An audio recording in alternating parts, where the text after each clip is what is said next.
Axel, min näst äldsta son, har idag en flickvän och de två har ett eget hem.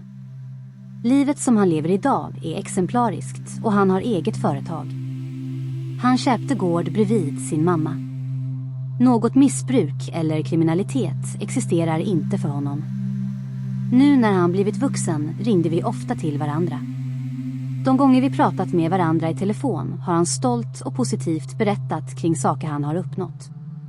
Han har berättat sådant som hans mamma och syskon har hittat på. Nu när han blivit vuxen och äldre har mitt liv blivit mer ensamt.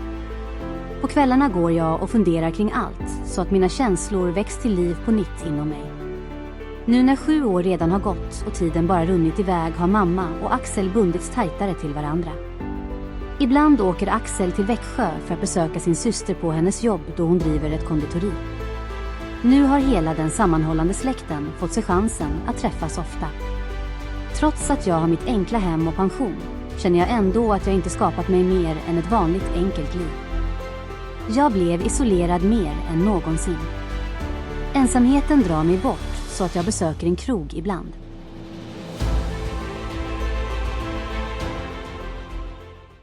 En kväll ringde jag Axel då livet allt för mycket tyngde på.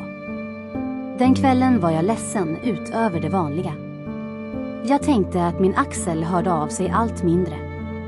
När jag ringde upp honom påtalade jag att livet och ensamheten blivit för jobbig då jag saknade honom och vi inte hörde så ofta. Det dröjde inte länge förrän han kom.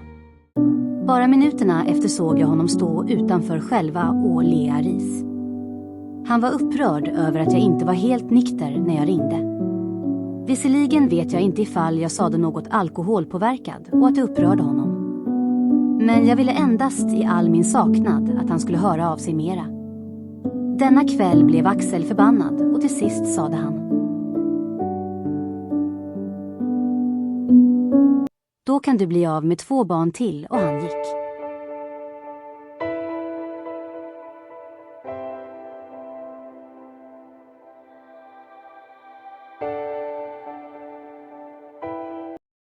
Julaftonen som allt mer närmade sig blev den ensammaste på länge. Inte heller kom några fler julkort, något som Axel alltid skickade till mig. Jag frågade mig, var är hans mamma idag som inte påtalar för Axel att han har 2 föräldrar? Johan, Axels lillebror, har en flickvän idag med eget boende och ett arbete. För inte så länge sedan blev de en liten familj efter att de fått en son. Jag blev farfar utan att få träffa barnbarnet. Axels lillebror levde med mamma och under alla år påverkades han av henne. Redan då Axel flyttade till mig förstod jag att mamma i allt hon ångrat ville ta igen en del för att skapa ny och mer kärlek till honom.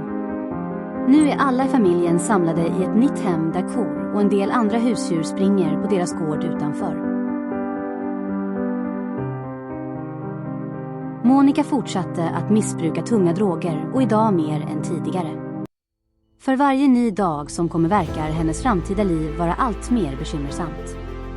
Isak, den yngsta av sönerna, har jag inte träffat sedan han föddes.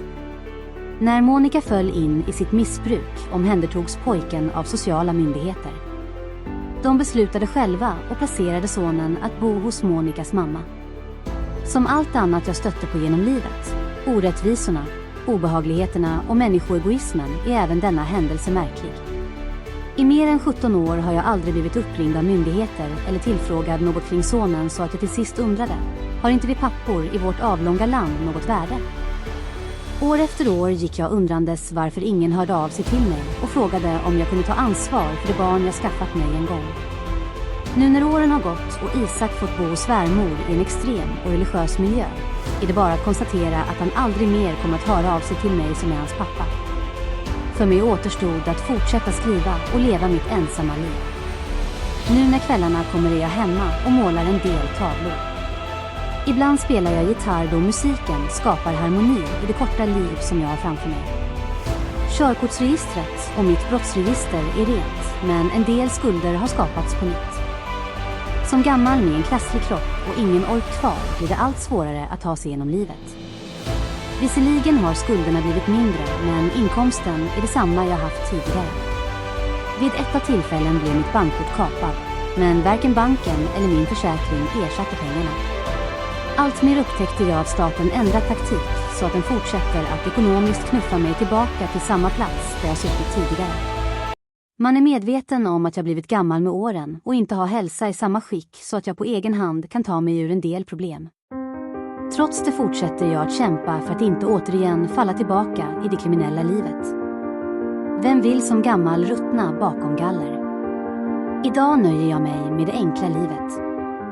Pengarna man får utbetalt i månaden räcker knappt till att betala räkningar för kommande månad. Till sist frågar jag mig, vem kan leva på 11 000 kronor i månaden med en hyra på 5 000, att inte tala om andra räkningar man har?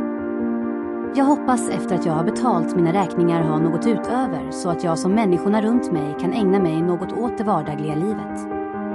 Till sist tackar jag er alla som har sett denna film och hoppas att den trots all sorg ändå var underhållande.